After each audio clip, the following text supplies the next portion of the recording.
Raindrops were continuously dripping from the ceiling. The room was filled with humidity and dampness. There was noise in the street outside, but the silence in this room was like a storm about to break.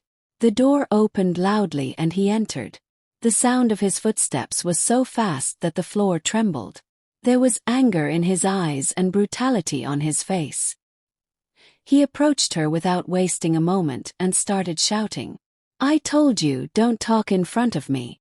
She stepped back in shock, but there was a wall behind her. All she could say in a trembling voice was, "I didn't say anything, you're misunderstanding." But before she could finish speaking, a loud slap hit her on the cheek. The sound of the slap was so loud that the silence of the room was broken. Her face tilted to one side. A thin line of blood came out of her lips. At that moment, the woman sitting in the corner of the room, her mother-in-law, was smiling. "That's how it is. She's acting," he said in a venomous tone. "Make her taste it so that she doesn't open her mouth in the future." The girl wasn't even crying anymore. There was just an emptiness in her eyes, as if even the tears had given up. Somewhere in her heart, the lamp of hope was fading. At that moment the door opened, and two people from the neighborhood were standing outside. They saw the scene inside, but no one could say anything. They just looked at each other, bowed their heads and turned back. Perhaps they knew that no one's words would have any effect here. The man grabbed her hair and started dragging her along the floor. The heels of her feet were rubbing against each other, but she didn't even scream. Just a cold sigh came out. "Get up and cook my food," he growled. She knew that if she said anything, the result would be worse, but somewhere in her heart there was a suppressed desire. I wish someone would take her out of this hell. That night, when everyone was asleep, she sat quietly in the darkness. One question kept echoing in her mind. For how long? And in that moment, she made a decision that would change her life, but in what direction? No one knew yet. After that night's decision, there was no trace of sleep in her eyes. From the old cupboard in the corner of the room, she took out an old cloth, wrapped it in some old pictures and a small ornament. That ornament was her mother's last gift, which she had kept close to her chest for years. It was morning. A faint light was spreading across the sky outside. She left the room quietly, but as soon as she stepped onto the veranda, there was a rustling sound. She was startled and looked back. Her mother-in-law was standing there, suspicion in her eyes and a mocking smile on her lips. "Where are you going this morning?" her mother-in-law asked in a heavy tone. She stammered, I was just going to get water."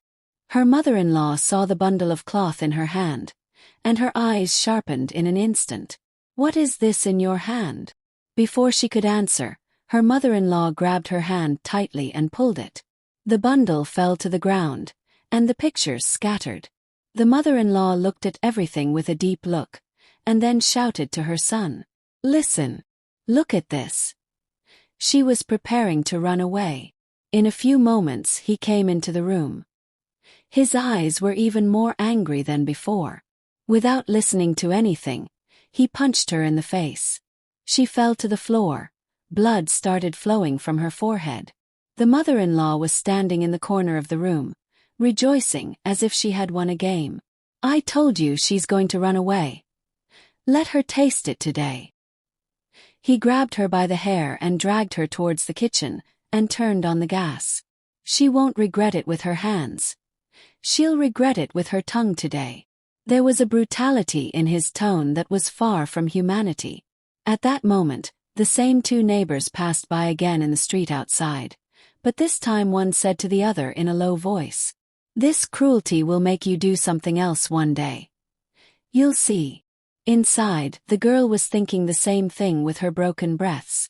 "Not today. But one day I will get out of this prison."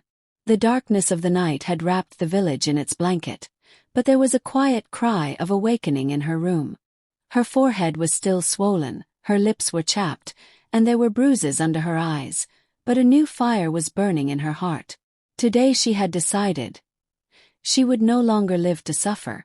When everyone was asleep, she slowly got out of bed. Her steps were heavy, her heart beating so fast that it felt as if it were about to burst out of her chest. She reached behind the old cupboard and pulled out a piece of paper with an old number written on it. This number had been given to her many years ago by a strange woman, who had told her, "If life ever pushes you into a corner, then get this number." With a broken breath, she clenched the paper in her fist and approached the door. But as soon as she opened the latch, a shadow stood in front of her. It was her husband. Red lines in her eyes, a wooden stick in her hand, and a cold smile on her lips. "Where are you going, Begum?" She stepped back, a wave of fear running through her heart. Just water." She couldn't even finish the sentence when the stick was on her shoulder. She knelt down in pain. "Water. Or an attempt to escape," she said through gritted teeth. At that moment, her mother-in-law also came out of the room. "I told you, son, one day she will try to escape." But this time something was different. Along with the fear in her heart, a strange courage had also awakened. She said softly through bloodied lips, "Yes, I am going to escape, because now all I have left for you both is hatred." Hearing these words, her husband's face changed. He moved forward, but someone's footsteps were heard outside the door. The door swung open, and a tall man entered. He had a flashlight in his hand, and a stern look on his face. "What's going on?" he said in a deep voice. The atmosphere in the room froze for a moment, but no one realized who this man was. And his arrival was about to change the course of the story. As the flashlight beamed into the room, everyone's eyes widened. The man was standing in the doorway, tall, broad-chested, and with a strange look of terror in his eyes. His face was stern, but his eyes were filled with deep seriousness. The husband asked in shock, "Who are you? Who dared to enter my house at this time of night?" The man walked straight in without answering, and his gaze fell directly on the girl who was sitting in a corner, half-conscious. Blood was flowing from her forehead, her clothes were torn, and the marks of pain were clearly visible on her face. "Who did all this?" she asked in a low but deep voice. The mother-in-law stepped forward and tried to take over. "This is our daughter-in-law, stubborn and rude. We have just taught her a lesson." The man's face changed color. "Lesson? Or cruelty?" There was such an emphasis in her tone that the mother-in-law's words got stuck in her throat. The husband said angrily, "Look, who are you? We don't know. And you have no right to ask questions here." The man took a step forward and coming closer to him, he said so close that their breaths collided, "When did you lose your rights? When you raised your hand on a weak woman." The atmosphere in the room was like gunpowder. For the first time, a different glow came into the girl's eyes, as if someone had lit a ray of light in the darkness for her. The man turned, came closer to her, and said softly, "Don't be afraid. Now it's me." But as soon as the husband heard this sentence, he got angry and picked up the iron rod on the table. "If you take one more step, then..." The conversation was still incomplete when the sound of someone running loudly in the street outside was heard, along with the sound of a heavy door slamming shut. The girl looked up in shock, both fear and curiosity welling up in her heart. Who was outside? And what storm has this person brought into her life? If you want, in the 5th episode one will show who was outside, and how this new person is actually connected to the girl's past, along with a new danger. The sound of running could still be heard in the street. In the darkness, someone's footsteps were hitting the ground quickly, as if someone was bringing news, or running away from someone. The atmosphere inside the room was still tense. The husband had an iron rod in his hand, the mother-in-law's face was filled with anger and fear, and the stranger was still standing firmly. Suddenly, a young boy came rushing into the door from the corner of the street, out of breath, beads of sweat on his face. They've come," he gasped. The husband asked, trembling, "Who's come?" The boy looked at the stranger with frightened eyes and said softly, "Those people who are going to hold you accountable for your actions." Hearing this, panic flashed in the husband's eyes for a moment, but he immediately controlled himself and laughed sarcastically. If anyone has the courage, come and see. The stranger looked at the girl, then said softly, "Time is short. You have to walk with me now." The girl looked at him in surprise. But, before she could finish her sentence, the husband raised the rod angrily, but the stranger grabbed her hand tightly. Their grip was so tight that the rod fell to the ground. Outside, more than one footstep could be heard in the street. Some people were approaching. The mother-in-law's voice trembled. Who are these people?" The stranger looked at her husband with a deep look and said, "Those people, whom you once considered weak, thinking that they had no support." The girl's heart was beating fast. On one side was hope, on the other side was fear. She knew that if she missed this opportunity, she might never see them again. The footsteps outside got closer. And then someone knocked loudly on the door. The knock was so loud that the doorknob shook. Everyone's eyes turned to the door at once. The noise in the street had now increased, as if several people had gathered. The husband said angrily, "Whoever it is, I'll see for myself." He moved forward, but the stranger stepped in his path. "I'll open the door." There was such pressure in his voice that the husband paused for a moment, but was forced to step back. The stranger slowly opened the door. As soon as the door opened, 3 men entered. Their faces were stern and their eyes were full of anger. One of them scanned the room as soon as he stepped inside and stopped when he saw the girl in the corner. "Is this the one who was being wronged?" he asked the stranger.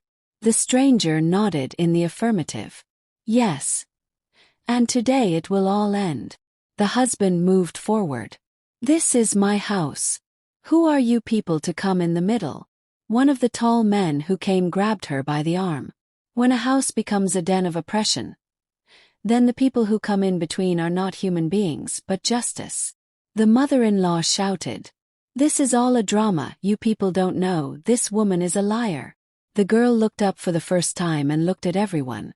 There were tears in her eyes, but also a sparkle, as if someone had given her the right to listen after years. The stranger came closer to her and said, "You don't need to be afraid now. These people will take you to a safe place." The girl took a step forward, a little hesitantly, but her husband suddenly grabbed her hand with a jerk. "She won't go anywhere." For a moment, the atmosphere in the room was about to explode. The voices of some women in the street outside also began to be heard, as if the entire neighborhood was gathering. The stranger freed her husband's hand from her wrist with such a jerk that he fell backwards. "You won't make this decision today," one of the men standing at the door said. "Don't waste time. We have to go." The girl took a deep breath, glanced at her mother-in-law and husband, and took a step towards the door. The night air was cool, but her heart was beating fast and hot. They were leading her down a deserted path, turning her from the street corner.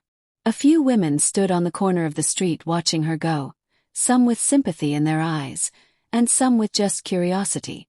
They walked until they reached an old tree, where a white van was parked. The stranger opened the door and said softly, "Get in, don't be afraid." She paused for a moment. A question arose in her heart. Were these people truly her well-wishers, or were they leading her to some other danger? But when she looked back, her husband's shadow was still visible in the far street. She hesitantly stepped into the van. Inside the van sat an elderly woman, her face calm and her eyes strangely kind. "Daughter, you are safe," she said softly and placed her hand on hers. As the van drove away, the scene outside blurred. She was looking out the window at the dark streets and wondering where life had brought her. About half an hour later, the van stopped in front of a large, old but safe-looking house. A small board hung above the gate, but she couldn't read the writing on it in the darkness. As soon as the door opened, light flooded in. A few women and children were sitting in the large courtyard. There was a common expression in their eyes: peace after pain. The elderly woman held her hand and said, "This place is your new refuge. No one is allowed to lay a hand on you here." She was surprised but felt a slight relief in her heart. But as she started to go inside, the stranger said, You need to know why you were brought here, and how we know so much about you. She stopped short. About my life. How do you know everything? The stranger took a deep breath and said, because you are not alone. Your mother was here once too. Hearing these words, his feet seemed to sink into the ground. His eyes were filled with questions and his heart beat faster. Hearing that her mother had once been here, it felt as if someone had placed a burden on her heart. She took a step back, both surprise and fear in her eyes. My mother. Her voice trembled. Do you know who she was? The stranger nodded slowly. Yes, we all knew her. She came here after suffering oppression like you. The elderly woman stepped forward and spoke softly. Your mother was a brave woman. She rescued many women from oppression here, but... Her voice stopped for a moment. But one day, she suddenly went back. She asked tremblingly. Why? If this place was safe, why did she go back? The elderly woman's eyes dropped. She didn't want to leave anyone alone. Your father. Hearing this, a strange pang rose in her heart. Faint memories of her mother came to her mind. A smiling face, but sadness hidden in her eyes. The stranger said, your mother saved you even at the risk of her own life. You probably don't know that you were both brought here when you were born. But your father took your mother back with lies and promises. She stood in the middle of the courtyard, and everyone's faces were looking at her. Then, what happened to my mother? She asked with a pounding heart. The elderly woman's eyes became moist. Daughter. Your mother is no longer in this world. Hearing these words, the ground seemed to have given way from under her feet. A noise began to ring in her ears. She tried to control herself, but inside she was breaking down. The stranger said softly, now you are not here just for protection, but to fulfill the promise your mother made in her last breath. She asked in surprise, what promise? The stranger replied seriously, that one day you will not only gain your freedom, but also free all the women who are imprisoned like you. Her tears could no longer stop, but a spark of determination had burned in her heart.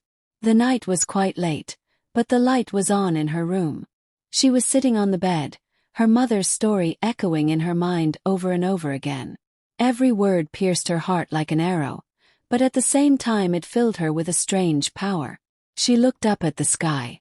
The moon was hidden in the clouds, as if the light itself had hidden itself out of fear. I will keep my promise, she murmured softly, but her voice was determined. At that moment there was a light knock on the door. She was startled, then slowly went and opened the door. The same stranger was standing in front. Aren't you asleep? He asked softly. Where will sleep come from? He asked, looking straight into her eyes. You said that the time has come to keep your promise. What is the first step? The stranger looked around, then said softly, there are 3 women here who are being held captive in their homes. They know your story, and they are willing to trust you. She said in surprise, but I've just come here myself. How could I? The stranger cut her off. Your courage and your pain. These are your weapons. There was fear in her heart, but the memory of her mother made her strong. I am ready. The stranger handed her a small map. This will be done tomorrow night. But remember, if the husband or his mother finds out that you have left here, not only you, but this place will be in danger. She held the map tightly and nodded slowly. I will take care of it. The next morning she sat in the courtyard, watching the women and children. There was a story on every face, and a shadow of imprisonment in every eye. She spoke to her mother in her heart. Mom, I will fulfill your promise. Even if it means losing my life. Waiting for nightfall was now becoming difficult. But she had no idea that the danger she would face tonight was far more terrifying than she had imagined. The darkness of the night had deepened. The streets were deserted and silent. She slowly emerged from the back door of the house, map in hand and fear in her heart. Somewhere in the distance, the sound of dogs barking could be heard, as if even the darkness had sensed her presence.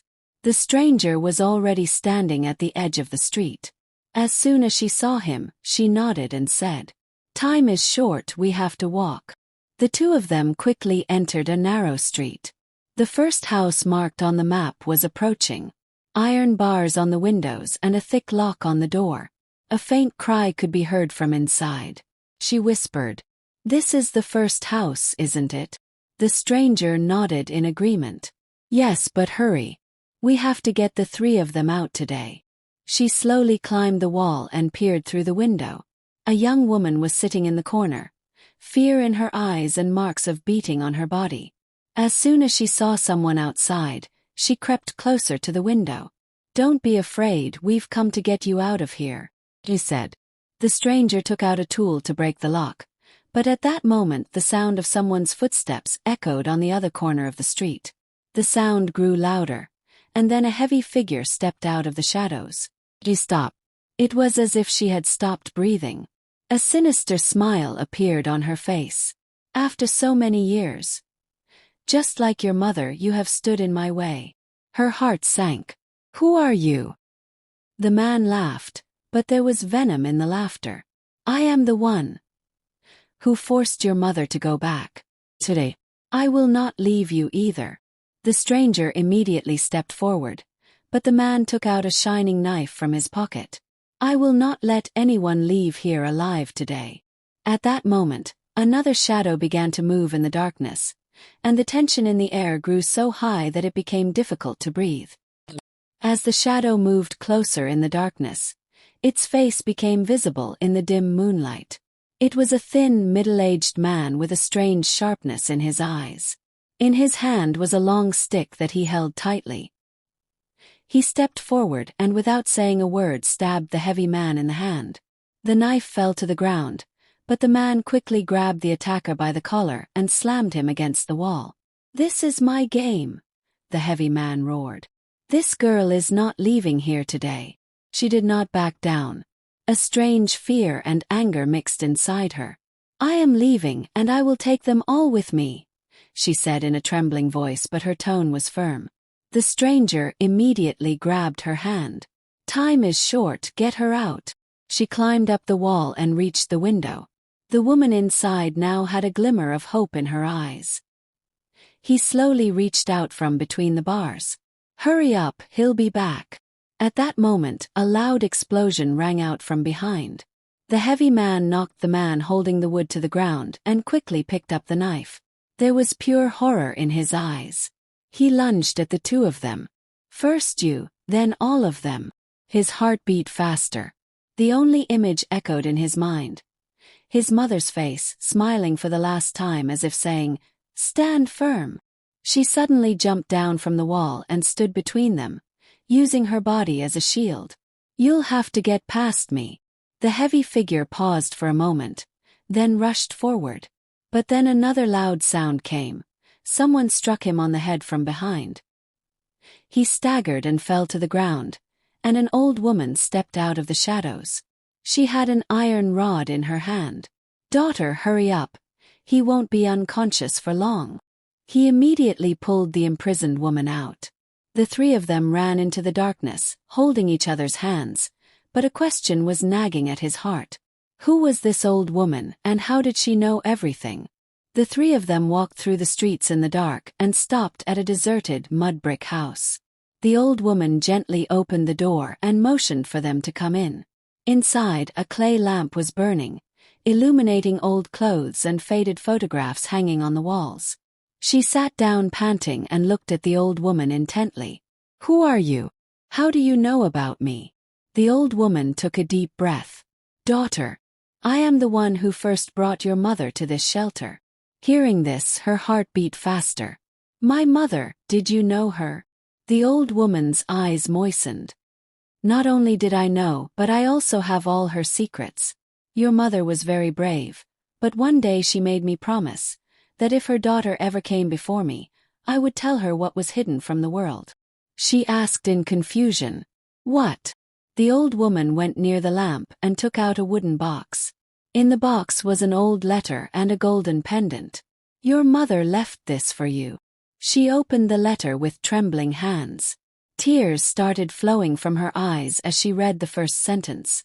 Daughter, if you are reading this, then understand that you are now the one who knows the truth that changed my life and yours. The words of the letter were becoming blurred, but one sentence sent a cold wave through her body. Your father is not your real father. The room was silent. Both the stranger and the woman who had just been released from prison were looking at her, but her mind seemed to have become dull. The old woman said softly, the person behind your mother's murder is the same person you came to see tonight. Only one question was echoing in her heart. If he is not her father, then who is he? And why does his murderer hold such hatred? In the last hours of the night, she lay on her bed, but there was no sign of sleep. The words of the letter were hammering in her mind. Your father is not your real father. She turned away, but her heart was growing restless. The old woman said that she had seen her mother's murderer last night, and this person was the center of this mystery.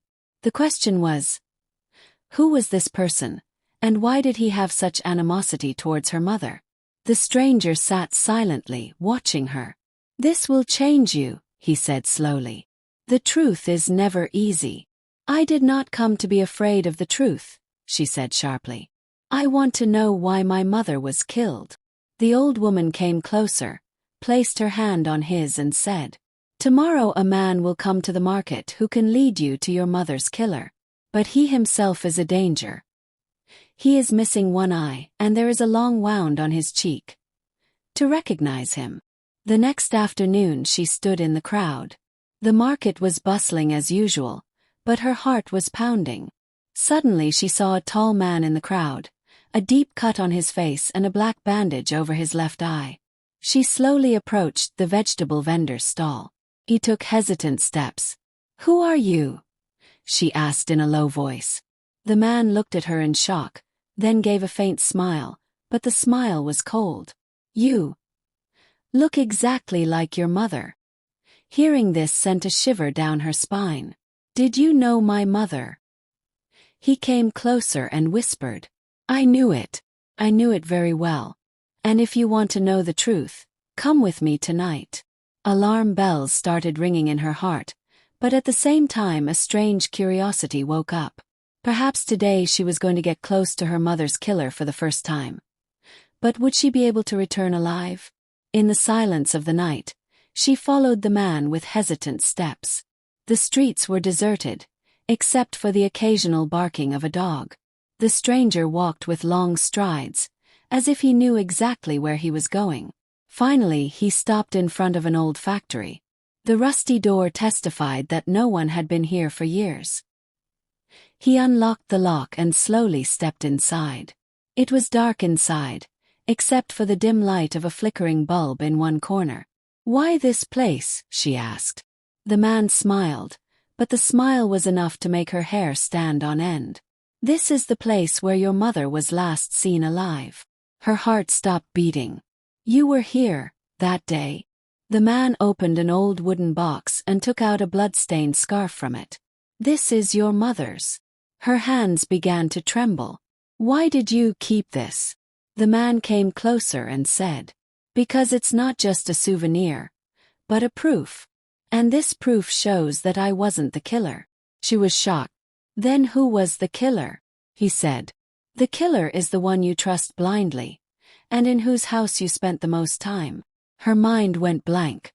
What are you trying to say? The man said slowly. The killer is your current husband. Her steps faltered. Darkness fell before her eyes. This is a lie. The man said. Don't believe me, but remember this place. Come tomorrow at midnight. I will show you everything that will explain your mother's last breath. She came out of there, but there was only one storm raging in her heart. If this is true, then her greatest enemy is the one she sleeps with under the same roof every day. The next morning she presented herself as normal, as if nothing had happened the night before. Her husband was sitting at the breakfast table reading the newspaper, and she was pouring tea. Her heart was pounding inside, but she had put on a mask of calm on her face. You seem a bit quiet today, her husband said with a suspicious look. You just haven't slept well, she replied in a low voice. She was doing everything silently, but inwardly she was noticing every movement. When her husband picked up the phone, where he went, who he talked to. In the afternoon, while he was taking a shower, she took the opportunity to open the closet in his room. Underneath the clothes was an old bag. She unzipped it with trembling hands. Inside the bag was a small plastic bag, containing a piece of a woman's clothes stained with blood. Her heart sank. The color and texture of the cloth were exactly the same as the one she had seen in the factory last night. Suddenly the bathroom door opened. "What are you doing here?" Her husband's voice was cold and sharp. She stood up in panic. I was just taking out your suit." Her husband looked deeply into her eyes, as if he wanted to read what she was thinking. Then he smiled slightly, but that smile was terrifying. "Well, ask permission next time." She left the room, but now there was no doubt left for her. This was the man who had bled her mother. That night, she decided that at midnight she would go to the factory and get the last piece of truth from this man, even if it meant risking her life. It was midnight, the sky was overcast, and a strange chill hung in the air. She quietly left the house, holding a small flashlight in her hand and stepping into the darkness. Every street was deserted, except for the sound of dogs barking in the distance. The factory seemed to be waiting for her. She slowly pushed open the rusty door and stepped inside. The same flickering light from the bulb was there. "You've arrived," a deep voice came from behind. She turned to see the same one-eyed man standing there. "I'm ready, tell me everything," he said seriously. The man walked slowly to a large covered box and removed the cloth. Beneath it was an old wooden chair, one of the arms stained with old bloodstains. "This is the chair where your mother was tied," he said. "And these stains are from the night she took her last breath." A thrill ran through her heart. Who did all this? The man was about to say something when suddenly the large door to the factory slammed shut. A voice boomed. "You thought you would hide from me?" She turned to see. Her husband was standing at the door, an iron rod in his hand, the fire of madness in his eyes. "I knew you suspected me," he said angrily. "And now this is what will end you both." The one-eyed man stepped forward. "Don't harm him." But the husband lunged and hit her with the rod on her shoulder, and she fell to the ground. Then the husband slowly walked towards her, a smile on his face that was more terrifying than death. "Today, you will also end up like your mother." The husband's footsteps were getting closer. The iron rod was hitting the ground, making a terrible sound. Her heart was pounding, her hands were wet with sweat, but her mind was quickly finding a way out. She looked for a moment at the one-eyed man, who was still lying on the ground injured, but was beckoning her with his eyes. "Save yourself." As her husband raised the rod to strike, she suddenly bent down and grabbed a piece of a broken wooden chair placed nearby. With all her strength, she hit her husband's hand. The rod slipped from her hand and fell to the ground. The husband roared angrily, "You made a big mistake," and pounced on her. Both of them fell to the ground, pushing each other in the darkness, grabbing, falling. She was out of breath, but she was not ready to give up. At the same time, her eyes fell on the rod. She quickly raised the rod and pushed her husband hard. He backed up and bumped into the old chair and was silent for a moment. "It's over," she shouted and ran towards the door. But as soon as she tried to open the door, the sound of the lock came from outside. Someone had locked it from the outside. When she turned around, her husband was standing again. His face soaked with blood, but his eyes were even more frantic. "You can't go anywhere now."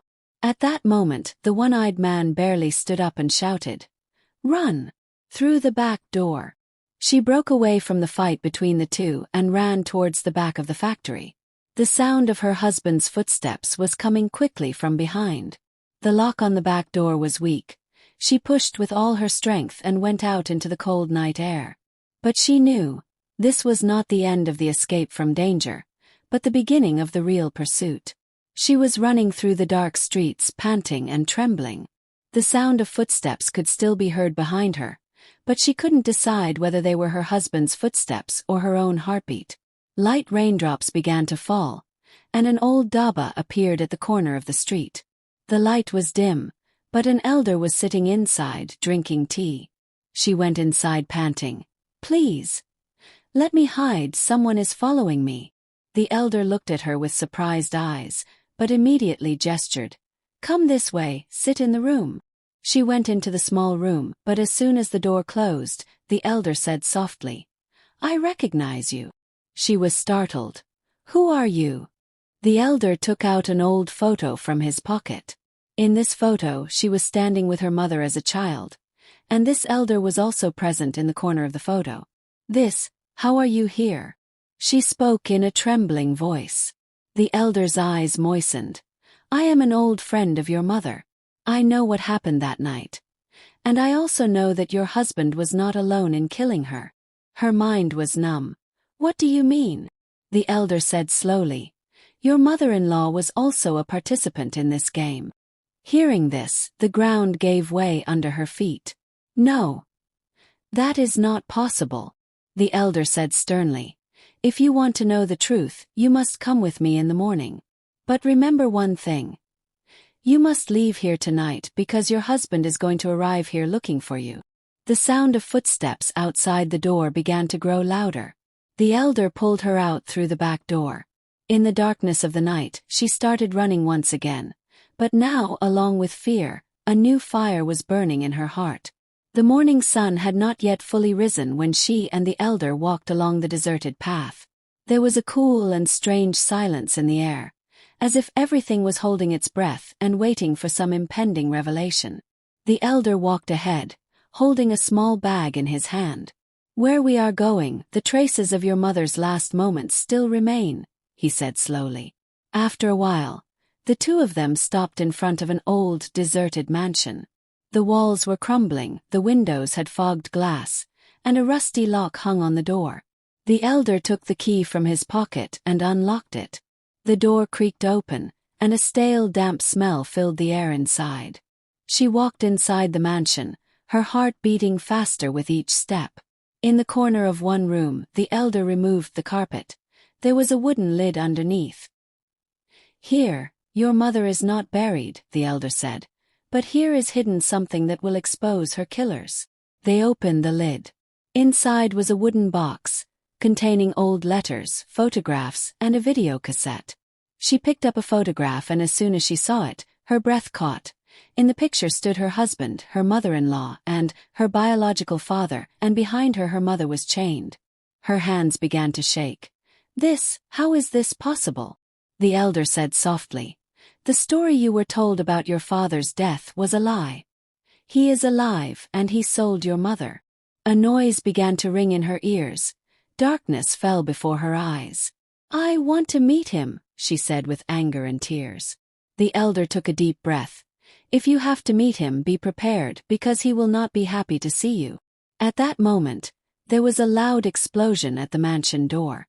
From outside, the husband's voice shouted, "I know you are here." The door was constantly being bombarded with explosions. The elder quickly closed the box again and said, "We have to leave through the back door." But she was not ready to budge. "No, I am not going to run away today," she said sternly. "Today the truth will come out." The door broke down and her husband came in, followed by two men and a face that sent shivers down her spine. It was her father, but there was alienation and hatred in his eyes. "You are alive," she said in a trembling voice. A faint mocking smile came to her father's lips. "Alive, and successful. I made the biggest mistake by creating you, but today that mistake will be undone." The husband stepped forward. "You have ruined our honor.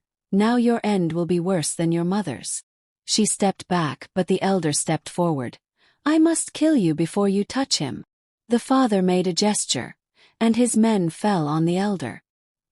He staggered to the ground, but at the last moment he threw the box towards him. "Take this away," the elder shouted. He grabbed the box and ran out the back door in the blink of an eye. As soon as he stepped outside, the rain picked up. The street was covered in mud, but it didn't stop. The footsteps of both her husband and father were coming from behind. She knew, if they got their hands on this box, everything would be over. At that moment, a car stopped in front of her, the window rolled down, and inside sat a one-eyed man. His face wounded but his eyes determined. "Get in, time is short." She got into the car. The engine roared and the car disappeared into the rain, leaving her husband and father in the darkness behind. She had only one determination in her heart: this war would be the last. The rain had stopped, but the storm was still raging inside her. The box was placed in her lap, containing her mother's bloody past and all the evidence against the killers. The one-eyed man stopped the car and said, "It's your decision. Revenge or justice?" She remained silent, then spoke softly. "Justice, but in a way that their descendants will remember." A few days later, a video went viral on all the major newspapers and TV channels in the city. In it, the crimes of her husband, mother-in-law, and father were all obvious: murder, torture, betrayal. The police arrested all three. She stood up for the first time in court, tears in her eyes but firm in her tone. "This story is not about my pain. It's about my victory." The verdict was announced: life imprisonment. From that day on, she began to live like a free woman. The wounds of the past never fully healed, but now those wounds became her strength, not her weakness. The sun was shining in the distant sky, and she knew her life was her own now.